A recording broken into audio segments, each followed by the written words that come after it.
When you say mental health, what comes to mind for most people is mental illness. They go to the extreme end of mental illness. I like to think of it as mental wellness, right? The same as you're describing with your body. Like, what are the things that we can do to keep ourselves healthy and vibrant?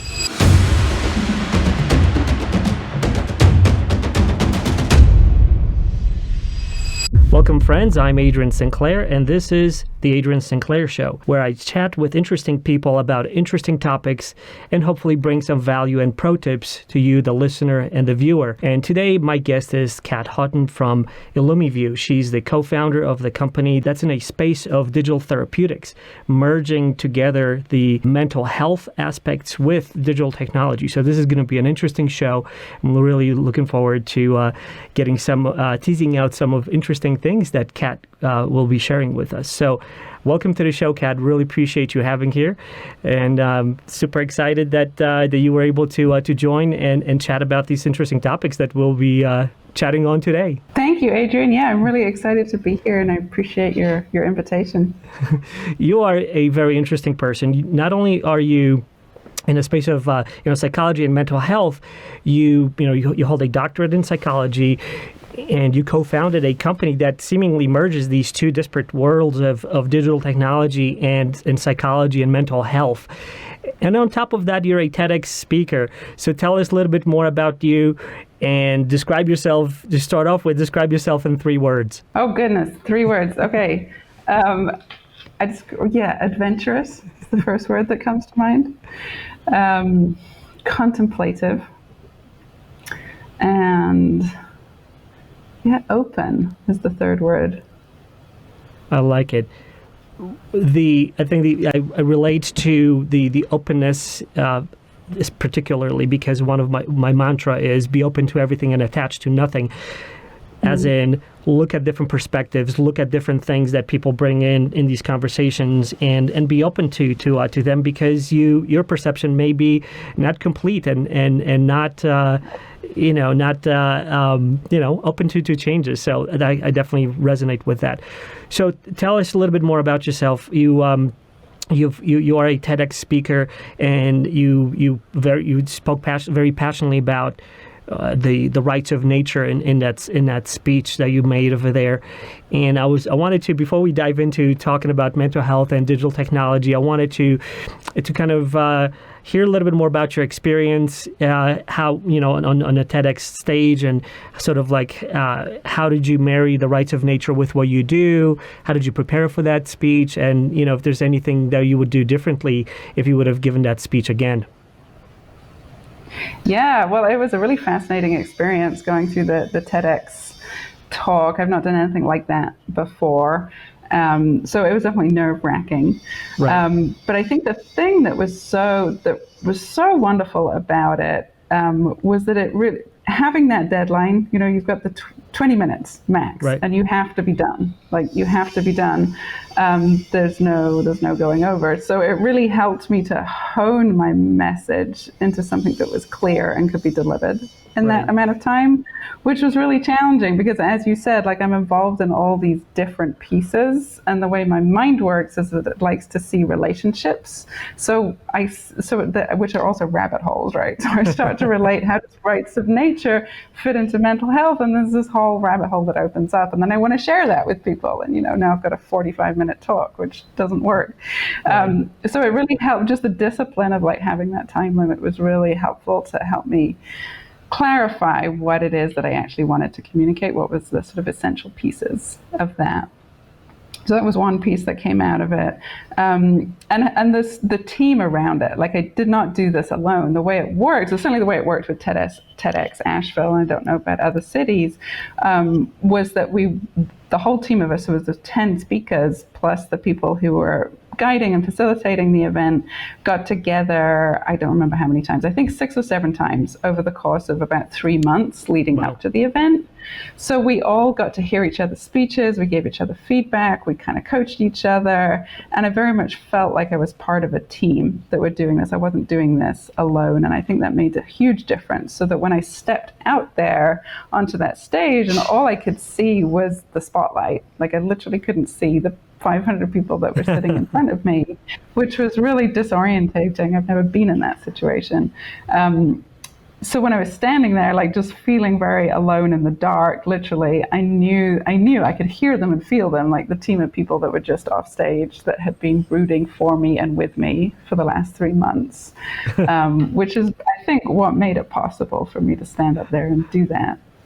That is so interesting. You one of the things that really stood out to me right away, and I think it's just kind of, I don't know, it just speaks about who is going to be talking to us. You didn't have your shoes on, and you were just like on this little round red carpet, and I was like, wow, okay, this is going to be so connected. And which is, in a way, like, was that by design, or was it like a wardrobe malfunction, or was that by design because you wanted to maybe connect it to the nature, as in like maybe connecting to Earth? Exactly. Yeah, no, it was not. It was an intentional decision. It was about being connected to the planet. So I walk on the earth barefoot as much as I can. I was standing on a synthetic carpet during this particular speech, but yeah, that was where I was going for, is that it's our connection to nature that has been disrupted. And I do believe is a huge part of what has caused us to get to the point that we are in the world, that our disconnection from the natural world and our disconnection from spirit is what has led us to our disconnection from ourselves, from our fellow humans, and has created a lot of the environmental and social disasters that we're faced with. I see now how your talk on the rights of nature, and how all of that being connected with us as humans being part of this ecosystem, and how we're kind of removing ourselves from that system, seeing ourselves as separate is part of the issue, right? But tell me a little bit more about how you see this connection between like the nature and the rights of nature specifically, and your work in mental health. Yeah. So my understanding of what has gone awry in our relationship with the natural world is that for some number of thousands of years, you can go back and trace it in the written record to maybe around 1,000 years ago, but I'm sure it was happening before then. We as humans, the entire species, have sort of taken this approach to nature that we're separate, so we call it nature, and we think of ourselves as something different, which is not true. Obviously, we're part of the natural world, but even the language we have doesn't help. It makes it worse.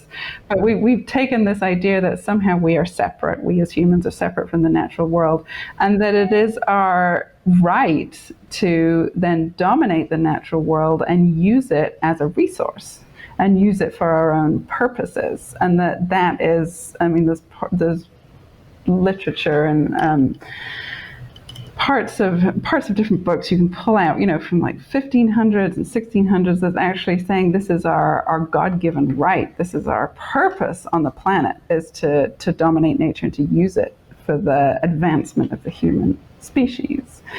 So that to me is the very first sort of separation that we have gone through, separation from the planet from which our very bodies are actually birthed, that we're made out of earth, and we're made out of minerals and all the things that come out of the earth, and we have separated ourselves from that. And so now, fast forward a few thousand years, and here we are living in this modern world where we spend 97% of our time indoors. So have very literally separated ourselves from the more than human realm, or out of that, most of us, most of the time. Right. And then we separate ourselves from other humans, and we call them other. They're another group, they're another race, they're another gender, they're another class, they're another social group in some way. So we get into that whole othering thing, and hierarchies are created, perceived hierarchies are created between those different groups, which leads to all the injustices we see within the human sphere. Right. And then as a psychologist, I'm, tracking this over the years, I know that we're all doing that to ourselves, right? There's a way in which parts of ourselves internally are running those systems of oppression inside of us. So we judge ourselves, we put ourselves down. I'm not doing this good enough. I'm not good enough. Judging ourselves and using force and coercion to try and get ourselves to be acceptable to society. So are we crazy? Why are we doing this to ourselves? Yeah, no, I don't think we're crazy. We're wounded. We're wounded. We're traumatized, and we're doing the best we can to protect ourselves. You know, we do these things to ourselves to try and make us in our minds better, to try and make ourselves more acceptable. But at the root of that is this separation from the natural world, that we're not connected. We're not connected to the world that actually physically birthed us, and we're not connected to spirit, and we're not connected to each other. So there's this sense of separation. So do you think the sort of reconstitution of this connectedness could be achieved by reconnecting with nature? I think it's one pathway, for sure, yeah.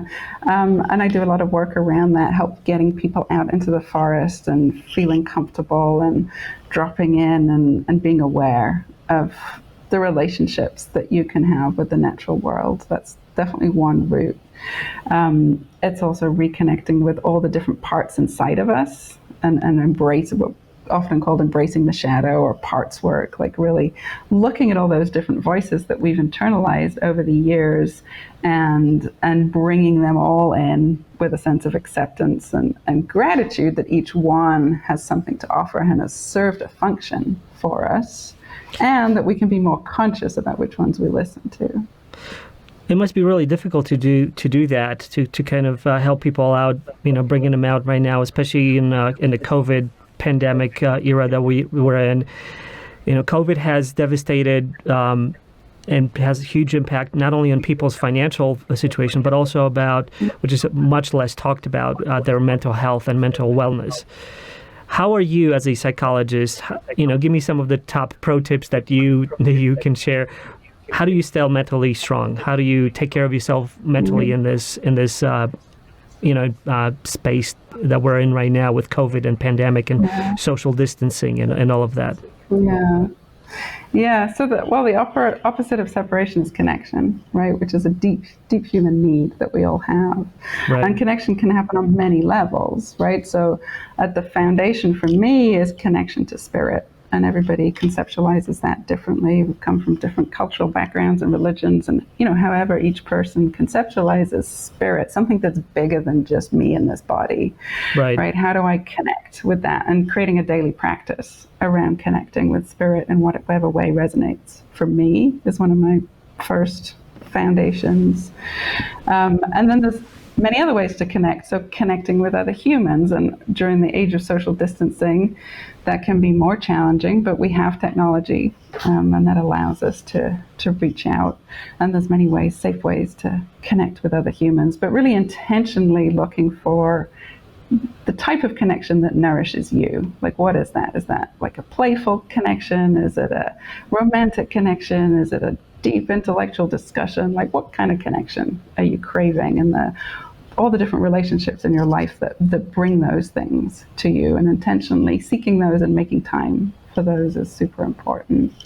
Connecting with nature, which for me is connecting with spirit, sort of all wrapped up together, but being in the natural world, remembering and that we are part of something much bigger, and that we are connected to all those other beings that are out there that aren't just humans, is another form of connection. So that's a core piece of it. What is your daily routine to kind of bolster your your mental wellness, your just motivation day in and day out to do what you do?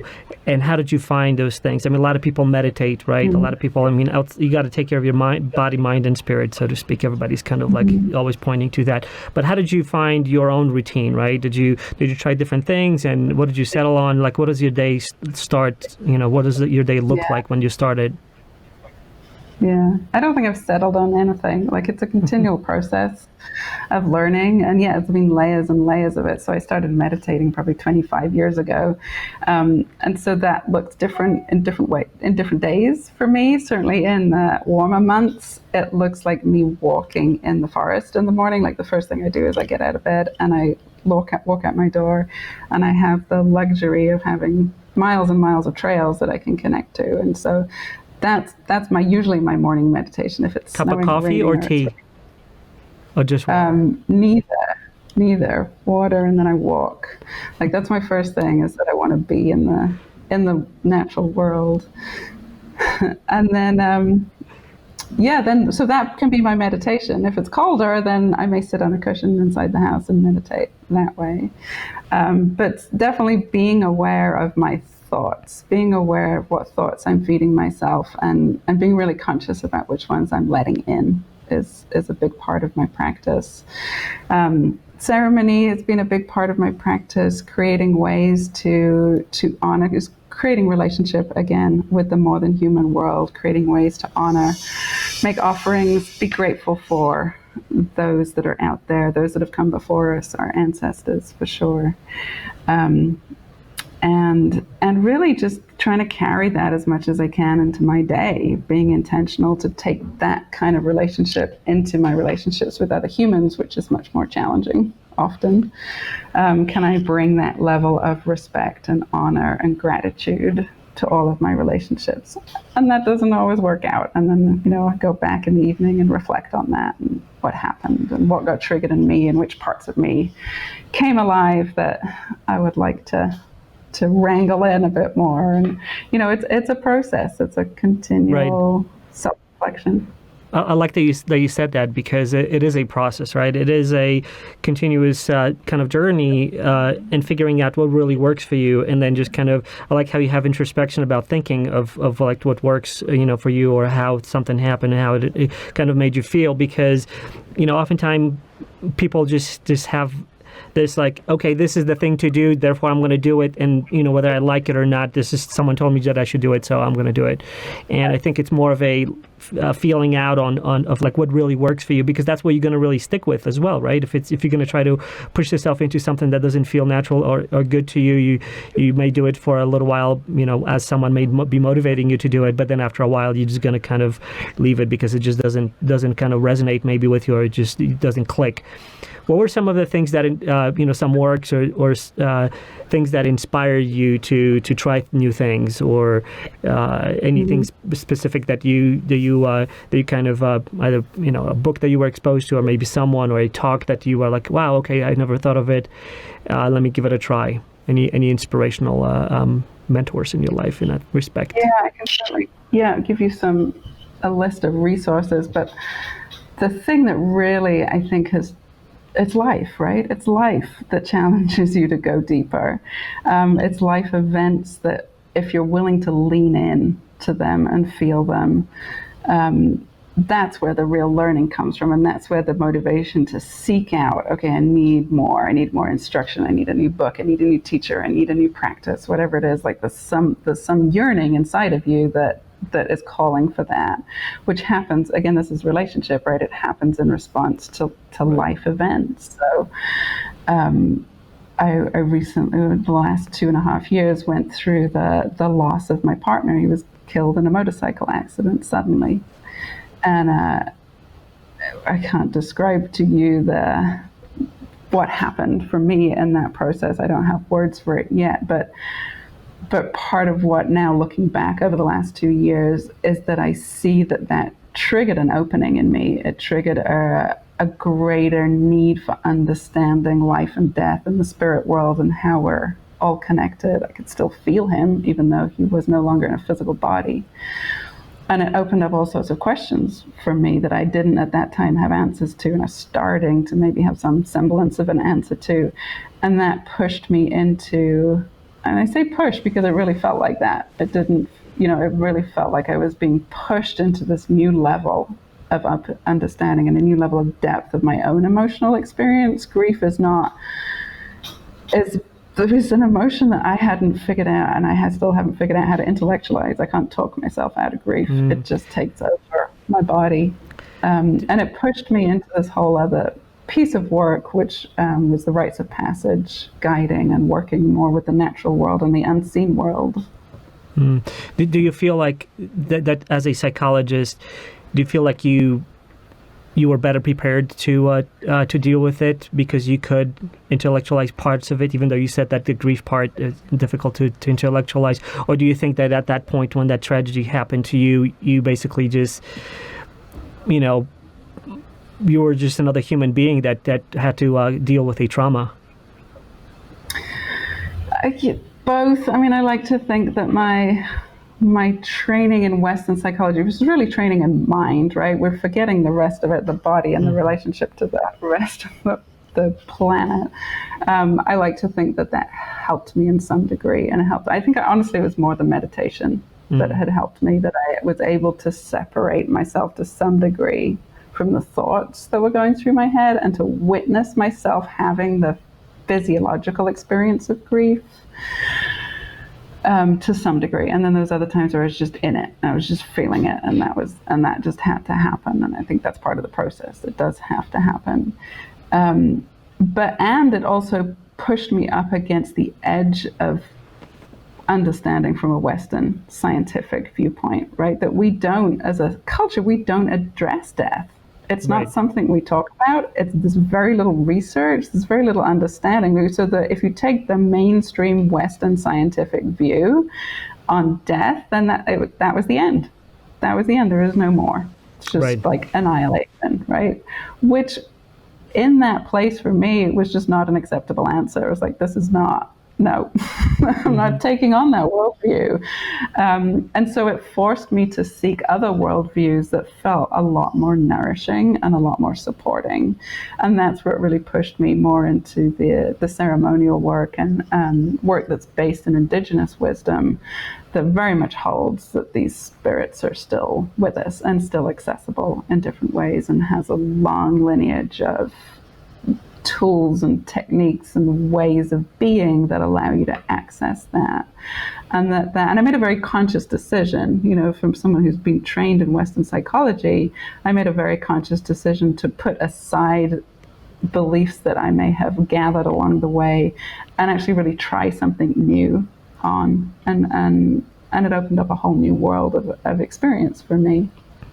Was that something that you derived intellectually, that, hey, I should do something that's outside of my normal way of thinking, that I should maybe focus, go with a feeling of like, hey, I should explore this, that part that I haven't explored for like my training perspective? Was that something that do you remember if it was like an intellectual decision, or was it something that was just driven by emotional aspect of the situation?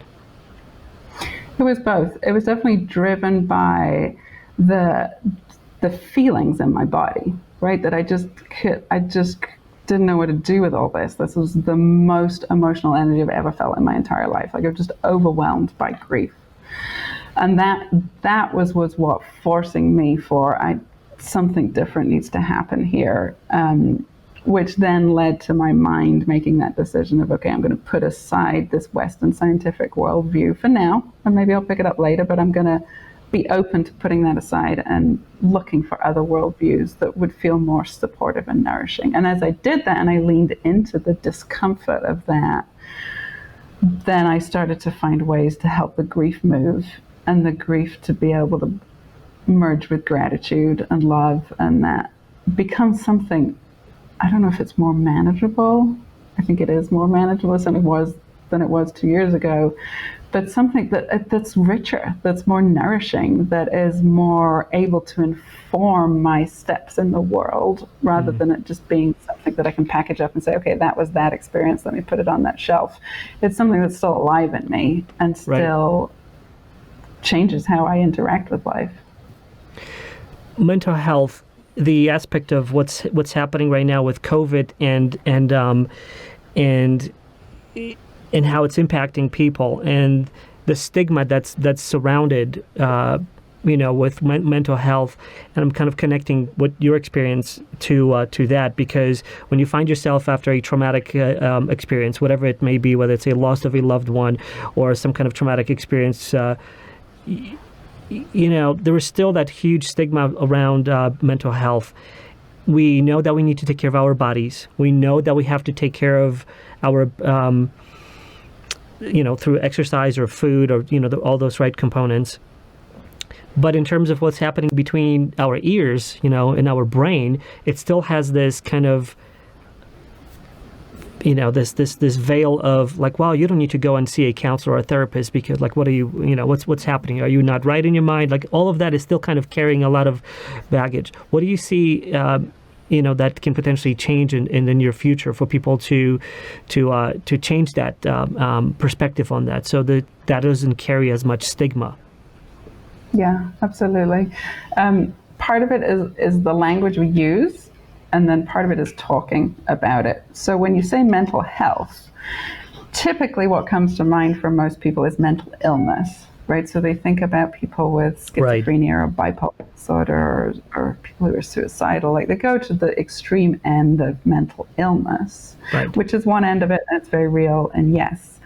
And that is a small percentage of most of us humans walking around. Then at the other end of that spectrum is sort of like peak mental performance, right? If you think about mental wellness and mental performance. And then in the middle of that bell curve is where most of us reside, which is, I like to think of it as mental wellness, right? The same as you're describing with your body. Like, what are the things that we can do to keep ourselves healthy and vibrant?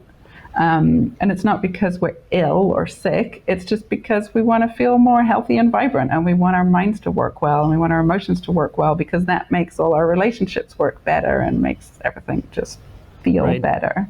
So part of it is languaging, is being really clear about what we're talking about. We're not talking about mental illness for most of us, we're talking about mental wellness. And so to think about it in those terms, and then to talk about it. And so I really appreciate you bringing up the question. Everybody struggles with to various degrees, and it's certainly at certain times in life when, life happens, and death happens. People leave and people don't do what they say they were going to do, and, all the things that happen.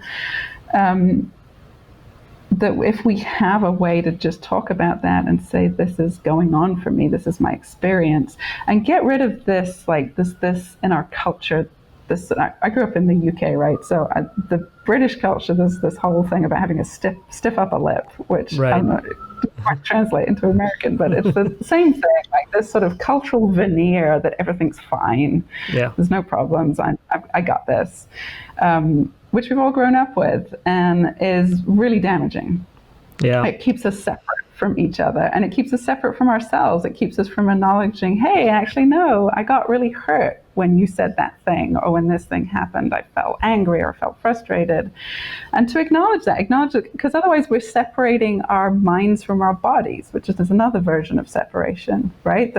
These emotions happen in our bodies, not in our minds. We feel them. I feel it in my gut, or I feel it in my hands start to sweat, or whatever it is.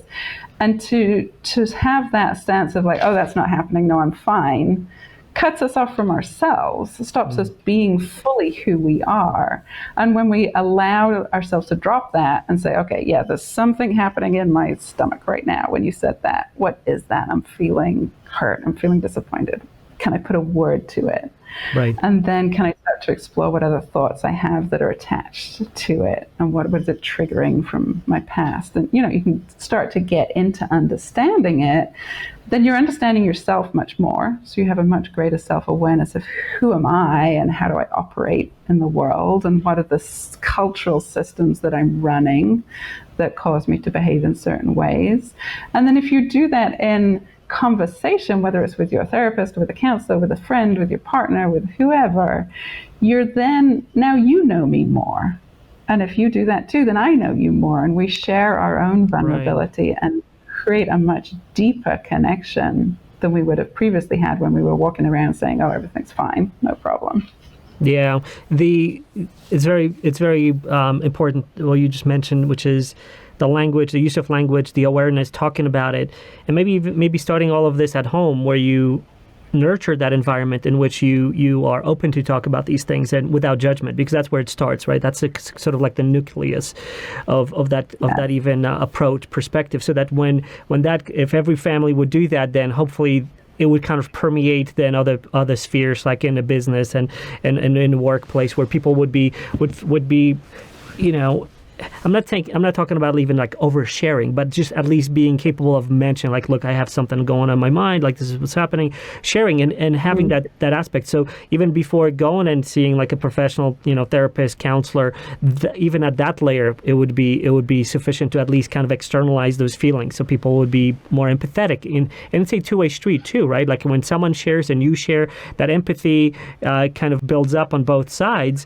because now I understand you better and you understand me better. Just like you said, you have that window to our situation versus just this kind of stoic, emotionless facade, which is like, no, everything is fine.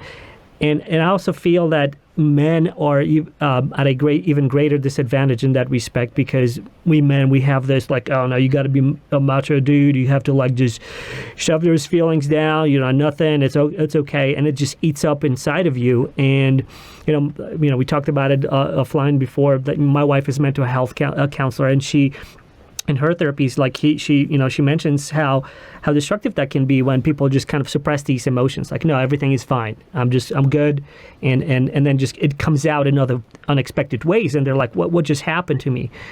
So yeah, so building that awareness. Absolutely, yeah. I want to address that, and then I want to give you a resource based on what you just said, but.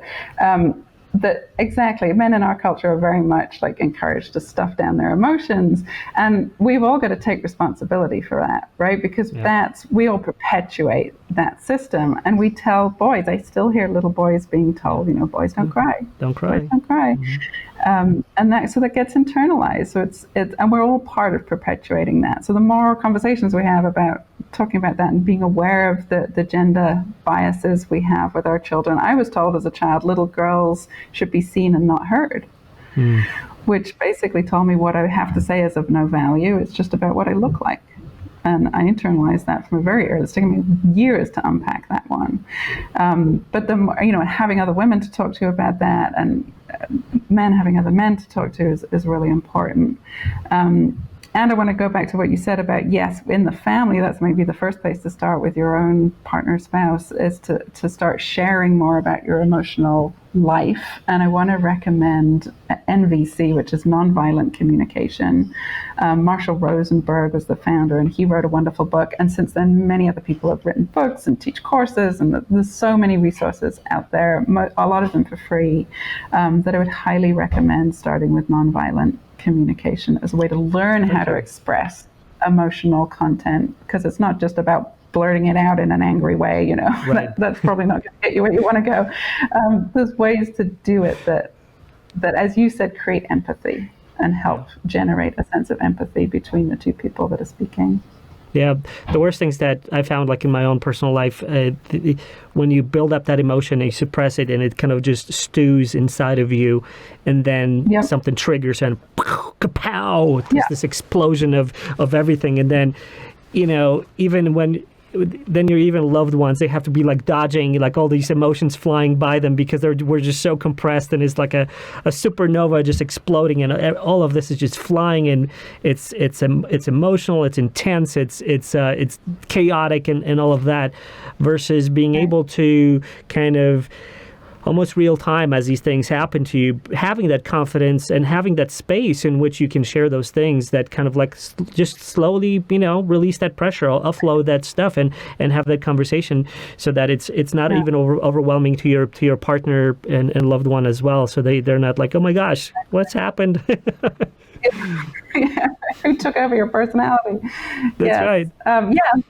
Part of that you can do yourself initially, and actually I would always do that myself before sharing it with somebody, is to discharge, discharge that energy around it, which is usually about feeling the body sensations, right? It's actually just feeling it, like allowing yourself to sit in it and not have to change it, not have to, I've got to make myself feel better. Just feeling it, feeling the pissed offness, feeling the frustration, feeling the sadness, feeling the grief, whatever it is, just allowing that to run through your body, because our bodies know what to do with it. Our minds get all messed up with tying ourselves in knots. Our bodies know what to do with it if we'll just allow it to be felt. But what we have been culturally trained to do is cut off that feeling, not acknowledge it, and then try to intellectualize it, which means it stays in the body. So exactly, it's going to burst out in some big explosion when your body just can't hold it anymore, and or it's going to become solidified energy that becomes some kind of physical disease or disorder that then now we have to deal with on a physical level. Right. This made me think about even the language, because we kind of started off with the language and how, using the language, we already are putting specific types of lens on the stuff that we're talking about. And it's the same thing with emotional states.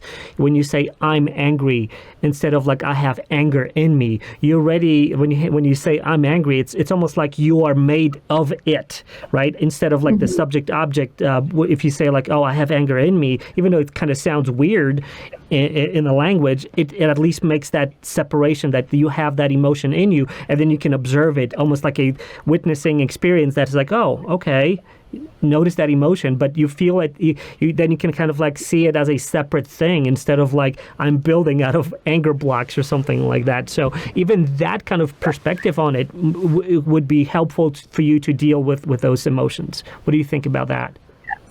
Absolutely. Yeah. Thank you for bringing that in, Adrian. That's really important, right? Is that we're not defining ourselves as the angry thing.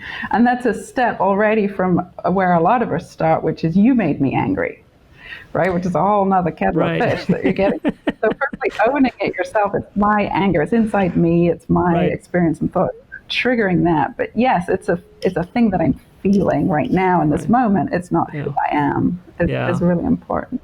Yeah, it's see, all the training that my wife invested in me, it's paying off right now. Well, speaking of, so we started talking about nature. We talked about mental health and what's happening a little bit with COVID and how it's impacting people, and social distancing and how important it is to connect things, how to stay connected, how to be connected to nature, all those different components. But we live in digital age right now. You're on the East Coast, I'm in Utah, and we're talking 1,000 miles away, and we're using technology. So let's talk about how technology kind of fits in all of that, which is bringing us to conversation about your company, ilumivu, which is kind of merging those two worlds. You have the mental health aspect, and you have the digital aspect of marrying those.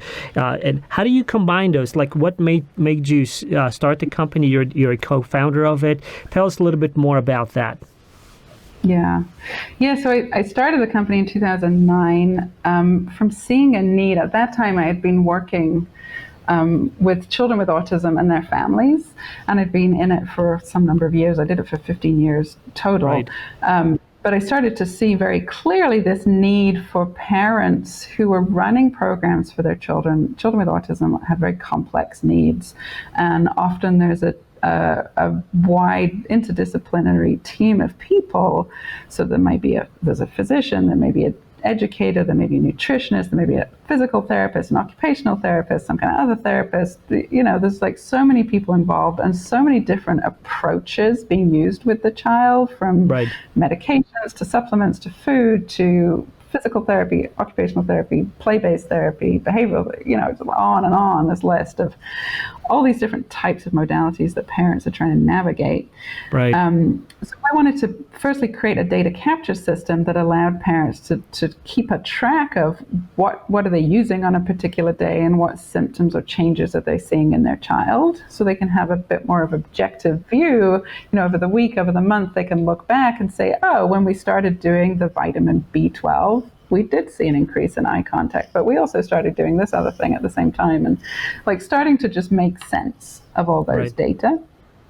The second piece of it was then being able to share that easily in a digital format with all these different care providers that still maintained privacy, but stopped the parent having to say the same thing 6 times in a week to all these different practitioners they're working with.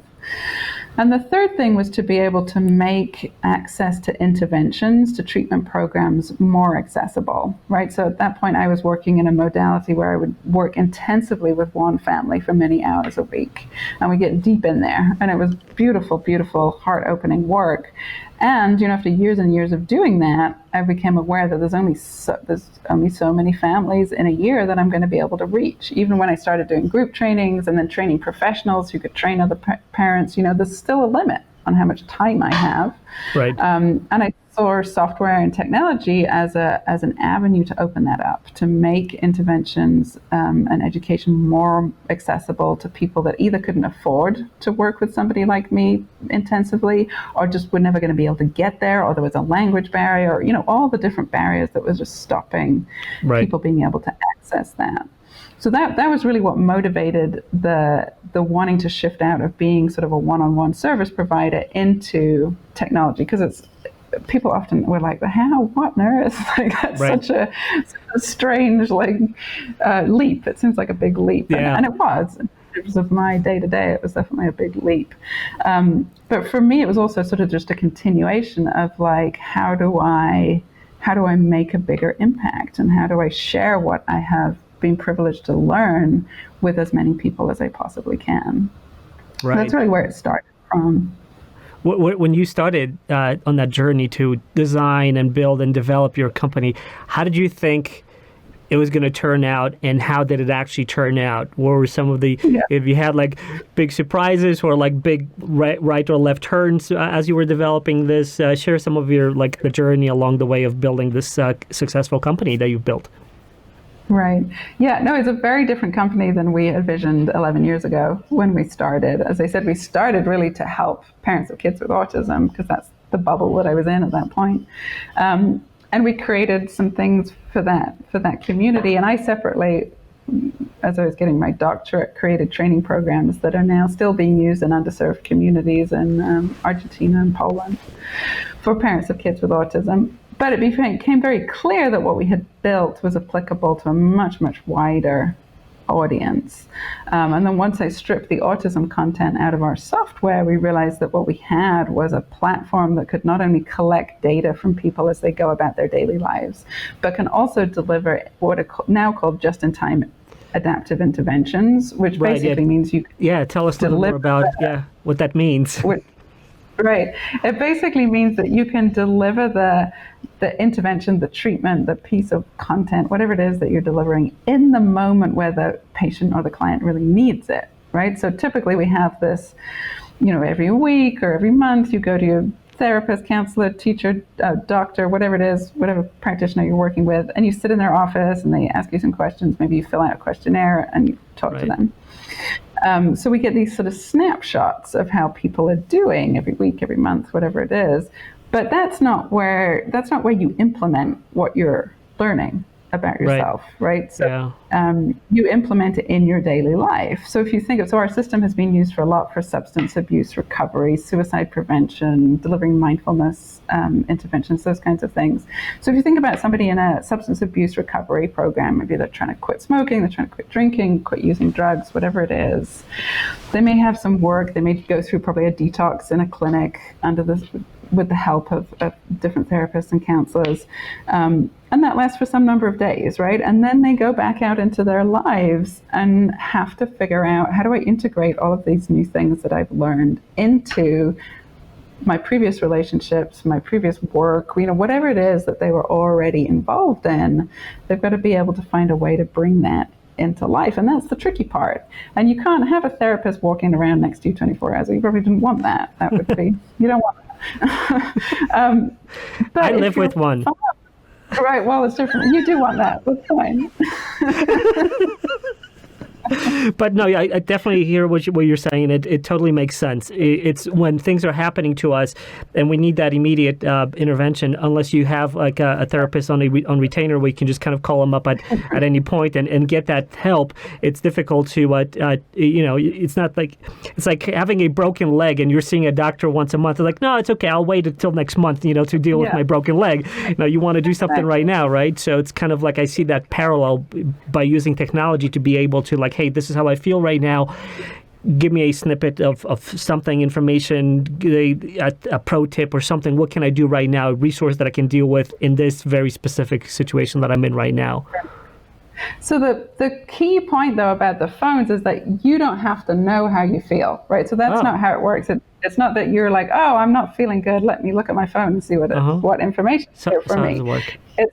The phone is, the app basically on the phone is able to predict ahead of time that you're going to be starting to either start craving, or you're going to start feeling anxious, or whatever it is, so that's where this field is going towards, that we can then trigger a notification on your phone that you open the app and maybe checks in, hey, we noticed that your heart rate's a lot higher than it usually is. What's going on? How are you feeling? And if then they answer to, yeah, I'm having a hard time, I'm not feeling so good, then it could direct them to, maybe it is call your therapist, maybe it's, hey, here's one of those meditations that we practice, here's a recording, you could do that right now, here's some other suggestions. Maybe then checks back in with them 30 minutes later, how are you feeling now? Did you do the meditation? Did you call your therapist? How are you feeling? So what it's helping to do for the user is to bring a greater awareness, right? So often we don't know that we're feeling something until it's kind of too late. We're already like big in it and we've exploded, or we've gone and reached for the cigarette or whatever it is that we're trying to not do. And the problem is that we don't have the awareness of that building within ourselves. And with training and therapy, you can develop that greater awareness so you can catch it earlier in the process. But what is starting to happen, what researchers are starting to do and use our system to do, is to be able to predict that ahead of time by looking for patterns in how people answer questions, looking for patterns in how people use their phone, looking for patterns and changes in patterns in physiological data, heart rate variability, sleep patterns. There's all this data that we can collect. And now what's happening is people are starting to develop algorithms that can predict ahead of time, or at least make a pretty good guess, and then check in with the person, like what is actually going on. This makes me think, so this is like super cool and super scary. At the same time, it's from one perspective, it's super cool because, like you said, a lot of times when you have the emotional buildup or something, and when you realize that that's happening, it's already too late. It's almost like explosion has happened and you're just trying to kind of compress it back in. Too late. It's already out there. And so what you're saying is by looking at the data building up to that and finding those patterns, it can actually alert you that something like that may happen, in which case you would be given that kind of tip ahead of time so you could catch yourself and check yourself, so to speak, and deal with it. So that is invaluable. At the same time, it's kind of scary. It's kind of like a Minority Report, type of situation where we're predicting like when someone's going to become violent, and maybe this is going to be mandatory one day when you'll need to have this. But so it's interesting from those two perspectives. What are your thoughts on that? I mean, it's a little bit of a trade-off in terms of like privacy of collecting all of that. Obviously, people have to sign in and provide you this data. Where do you see this going? Yeah, I know it's a fascinating question, and it could go in many directions, some of which will be empowering to people, some of which will not be empowering. So at this stage, the data, any data that gets collected in our system is, firstly, it's anonymous. We don't know who the people are. And secondly, it's all protected and encrypted, and it's private, and we don't share it with anybody other than the researchers. So these are all research projects that are going on at universities. So our data are taken care of. Now, when you start getting into sharing your data with larger companies, then it starts to, you have to be really clear about who's using these data and for what, and are they identifiable? Like, could you track them back to me as an individual, or am I just a statistic in a data set? And typically they can be traced unless there's things in place that specifically stop that from happening. Yeah. So then you've got to be really clear about the terms and conditions of what you're agreeing to, which I think most people don't read, right? You scroll through it and you press I agree, and then you go. You don't read what's actually being done with your data. So I think there's a lot of work that has to be done around transparency and making it clear what these data are going to be used for, who has access to them. And so that you can consent to that. I mean, that's really what it's about, is that if, as an individual, you consent, and you consent to certain parts of your data, but not others being used, then we have control over it. I mean, there are some systems working with blockchain that are looking to, be able to really pin that down and make it very clear with smart contracts who gets access. Oh, that's interesting. I think I mentioned this to you in our sort of like a offline conversation, our introductory conversation. You are like a rainbow unicorn where you have this mental health person, psychologist married with the digital technology expert talking lingo, IDK, crypto, blockchain, all those different things. So that's a very interesting thing that seeing someone who's navigating that, as a trained professional in psychology and then developing a company that deals around digital technology. So it's interesting kind of combination how you're navigating in this space. But I wanted to kind of, the aspect that I was kind of concerned with, I wanted to say that, just like everything else with technology, it's a double-edged sword, right? It's a convenience versus privacy stuff. It's what do you want to share, with what's going to be shared about you, regardless, right? When we browse things, I see things going potentially in a place where you have this data being collected, your vitals, your biometrics, right? And you're browsing the web. And so company could ostensibly know what is it that you're browsing and how are you feeling about it based on your biometric vitals, right? And making specific actions even based on that. So that would be very valuable to big companies who collect a lot of data, because now not only they know what you're looking at, but now how you're feeling about it, or maybe even at least responding physiologically to it. Maybe not specifically feeling about it, but physiologically responding to it. So that's kind of like an interesting territory. It is, yeah, and I see that. That's certainly a possibility, and I get that I don't want to advocate for that world where that's happening, especially just to sell us products in any way. And I see a benefit if that individual is A, consenting to that process, and B, is aware of it and is aware of their own physiology. So as I'm looking at a website, if I've got something that's telling me, it looks like you're getting excited about this, that I can check myself and be like, oh, what is going on here? And have a greater self-awareness. And if this app or whatever was able to coach me through that process, I could get a much greater awareness of who I am and how I respond to advertising, for instance, or how I respond to political discourse or whatever it is. So I can see that there's a way, with that kind of consciousness and transparency around it, that it could be just another beautiful technology that humans have access to increase the evolution of our own consciousness. Wow. That's an interesting twist that I haven't thought of, how that could be folded into one more layer of now you being aware of this and then responding to that and basically even training yourself as well. That's very interesting. Let's kind of dive into a little bit where what's next for you in this space. This intersection of technology and behavioral, monitoring and diagnosis and wellness space. What do you think is going to happen next in the next couple of years, or what do you think this is going to go?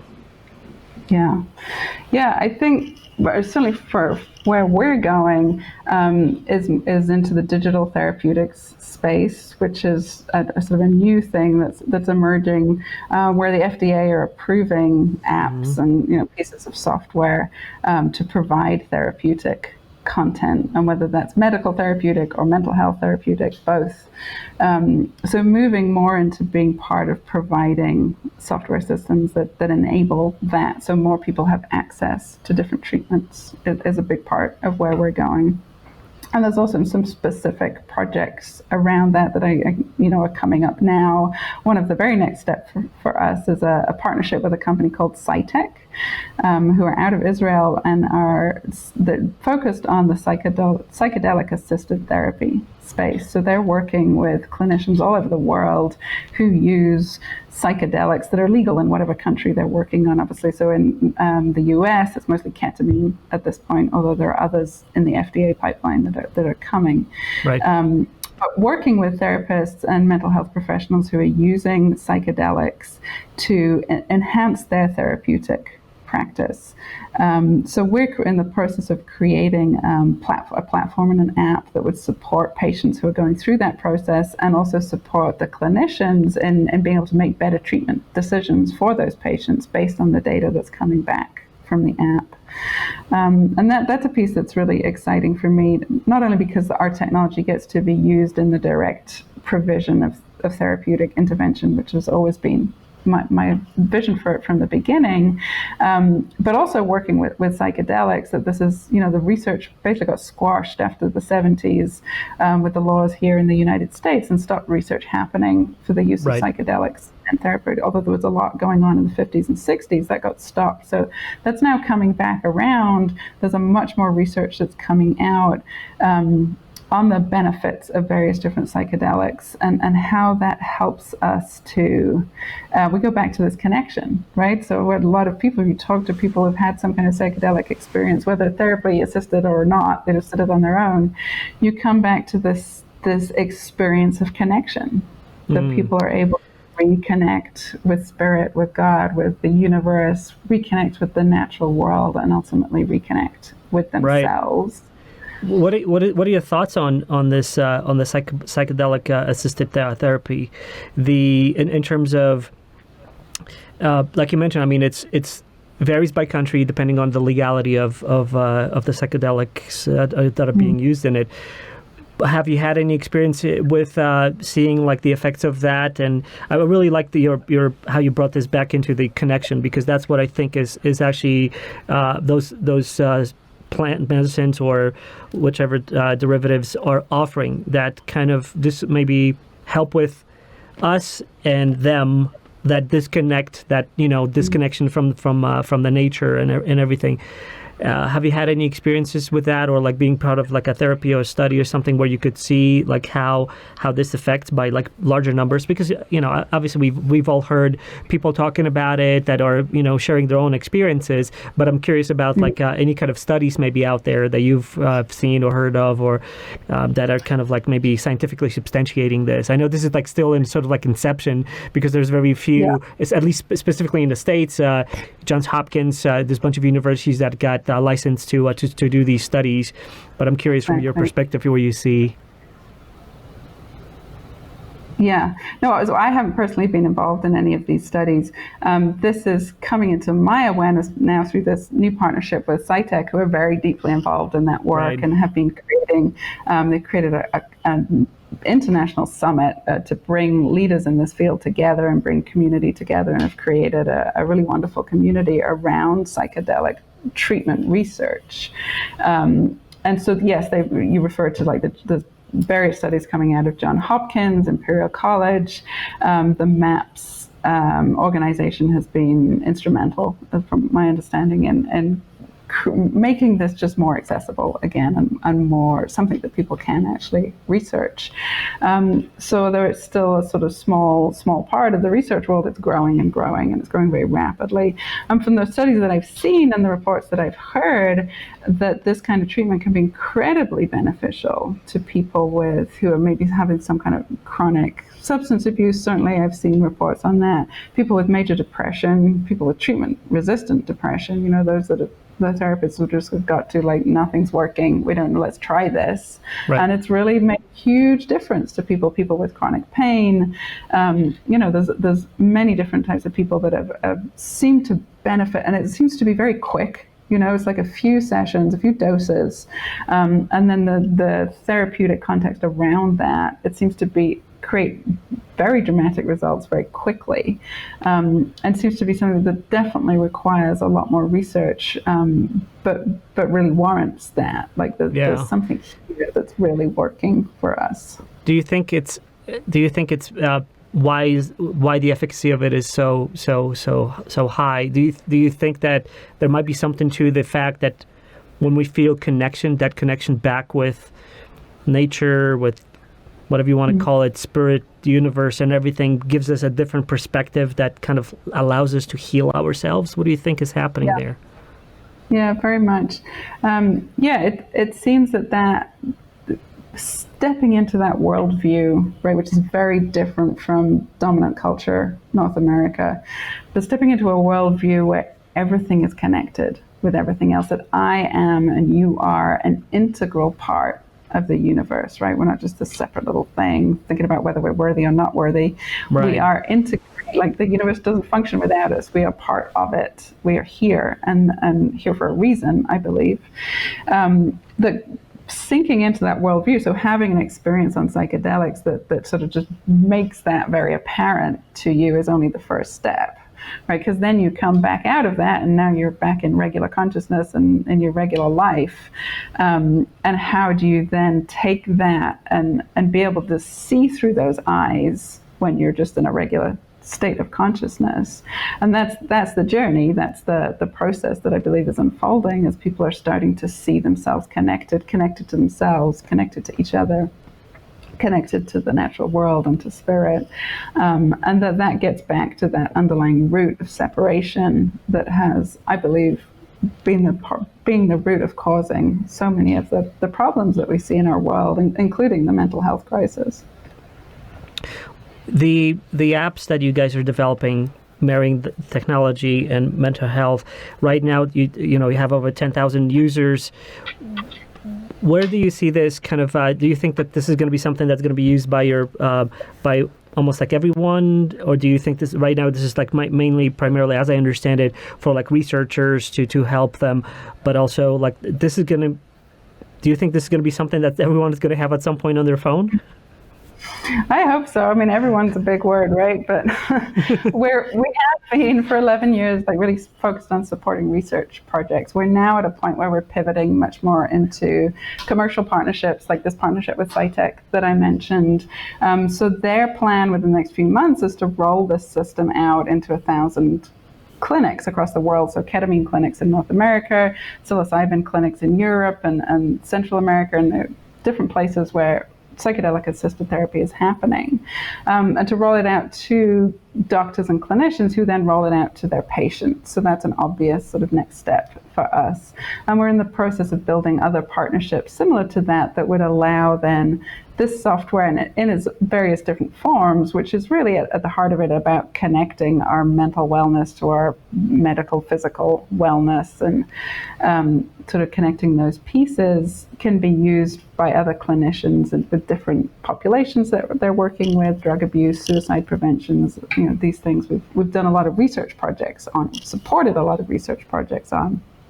And there are, hundreds and thousands of people out there who could really benefit from a system like this. So yes, that's our hope, that it will get to as many people as possible. Well, I'm very excited about this. I see huge benefits from this, and I wanted to thank you for being on the show, and kind of I like how this conversation turned out in terms of connecting everything together, how kind of hopefully the viewers and listeners to this get a perspective, a different perspective of like how complex all these different things are, but also that they are so connected, and that if we focus on revitalizing that connection, that maybe we'll be able to better deal with sort of day-to-day issues that we're dealing with as humans. So really interesting conversation, and wanted to thank you and wanted to offer you sort of a moment of shout out to all of those who you would want to reach out to, and maybe leave them with a message. And so this is time for you now. Thank you. Well, thank you, Adrian, for inviting me and for being willing to explore. I felt like we went on an adventure together, and I appreciate that. I appreciate your openness to all these different topics, which often seem like unrelated at the beginning, but to me sort of weave the thread of my life. And yeah, really just ilumivu.com, ILUMIVU is our website. So anyone who's interested, certainly in doing research at this point, or partnering around how do we get mental health treatment out there and more accessible to people, we're very interested in hearing from you. Also, LinkedIn is a great way to find me and connect with me. And yeah, just really open to conversations. This was a great conversation. Anything about how do we help ourselves connect more deeply to spirit, to ourselves, to the world, and how does technology play a role in that? Really open to partnerships and conversations and collaborations around that. Excellent. Thank you again, and you've heard it here. I hope you like this. You like this conversation over here. I like how Kat combined everything together, painting the picture of our mental health and mental wellness, how everything is interconnected, and what we should be thinking about and looking at in our lives to kind of make ourselves whole. Maybe that's what it's all about, to kind of reconnect with everything, see things from different perspectives, incorporate them in our lives, and hopefully make it a better experience. So thank you for listening to our conversation. Hopefully you got some value out of this, and visit Kat's website, and there's going to be links in the show notes as well.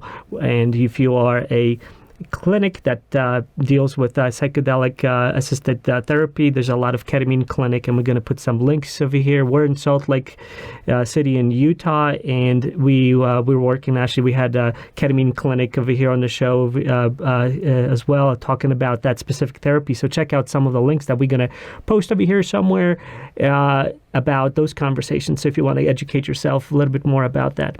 In the meantime, stay safe, stay healthy, and stay sane in this crazy COVID era that we're living in. And appreciate you again for being on the show. Thank you. And until next time, I'm Adrian Sinclair. Thanks for listening to a podcast with interesting people. Please subscribe and leave a review or comment. And support us by sharing our episodes on social media. We really appreciate it.